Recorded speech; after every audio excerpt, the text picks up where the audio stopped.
Hi, I'm Street. And I'm Slim. Welcome to sunny Virginia. And welcome to the Fisher Video Manuals. My buddy Slim here was kind enough to share one of his sites with us today. In some of the most beautiful country you're ever going to see anyplace. It's a gorgeous area in central Virginia. We want to spend a few minutes today and talk to you about some of Fisher's latest offerings. We'll probably start out with the Fisher F70, their flagship detector, which is my personal machine of choice. And then we'll move on to the F70, which is a fantastic companion and backup machine, in my opinion, to the F75. And then we're going to show you their latest offering, the Fisher F5, which is a nice mid-range, mid-price, very powerful, high-performing machine as well.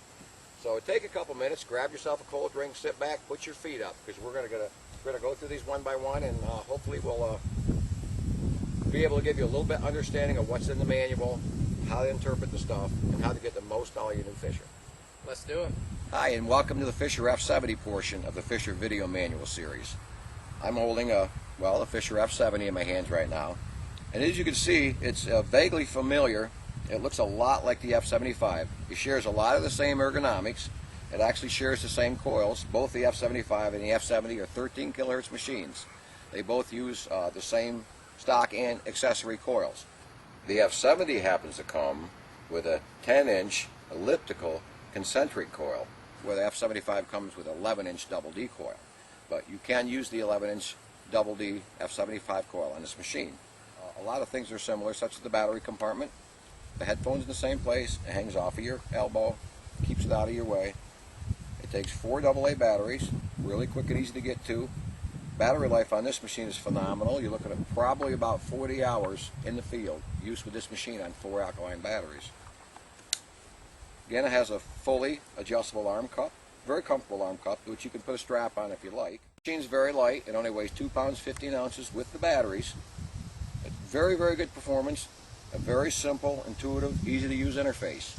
We're going to take a few minutes. We're going to put it on a table. We're going to close up on the screen and run through the menus for you, show you what it does, show you all its features, and show you some of its performance characteristics.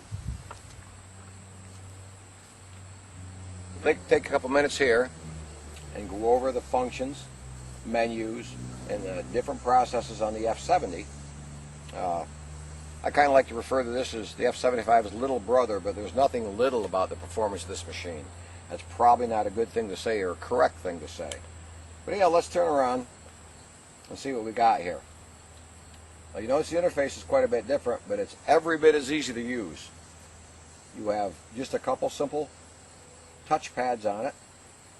The menu, which, like the F75, as you push the menu and scroll down through, you'll see different sections of the menu highlighted right here. Now, there's nothing hidden on any of these machines. Everything you see, everything you want is on the screen at any given time. All you have to do is scroll down, highlight the category you want to adjust or see or program, and it pops up in this segment here for you to see and adjust and see where it is. Very, very simple, very easy to use. Got a pinpoint. Instead of the trigger we saw in the F75, we have a pinpoint button on this here. Works exactly the same way. You push the button, it gives you a depth reading. It's a VCO pinpoint.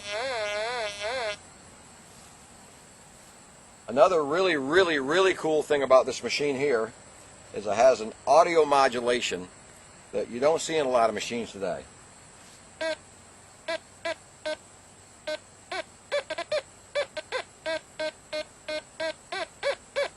You change your speed and change your distance from the target, the modulation changes. That gives you a lot of valuable information about your target when it's in the ground.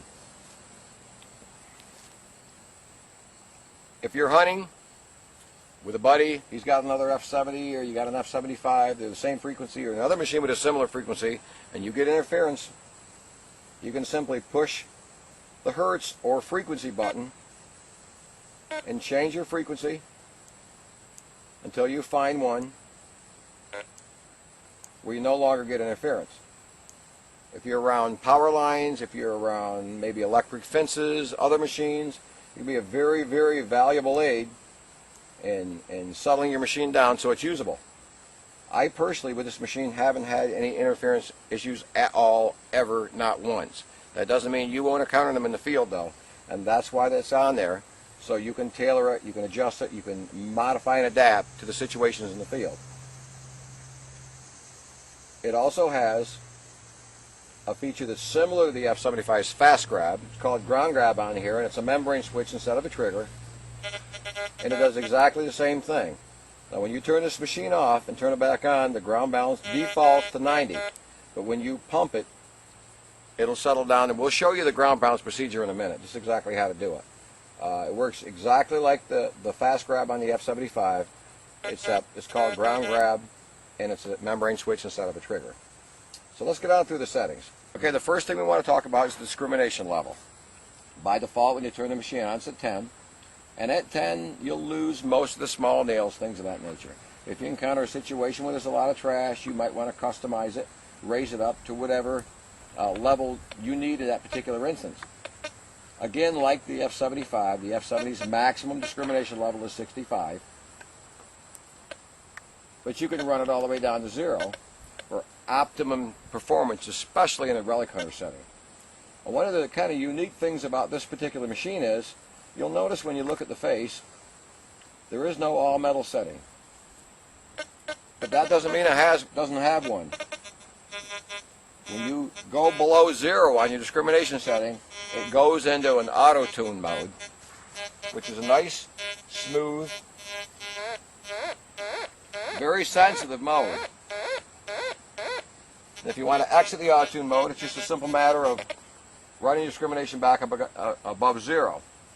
Now, I don't know how many of you caught that just now. It just went back into hunt mode.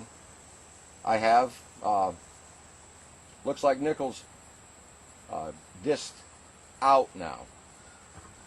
Now, the last setting I changed was discrimination.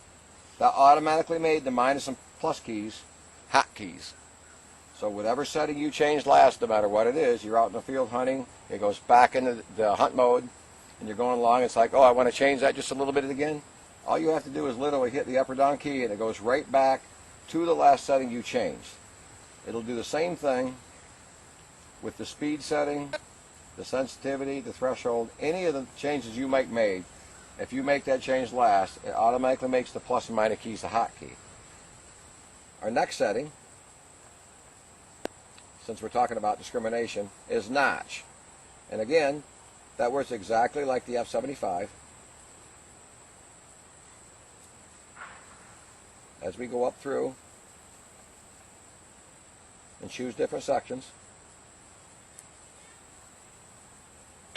and then go back through and check our disc level, you'll find that when you notch something in, when you're disking a big section out, it's exactly the opposite. Discrimination is notch.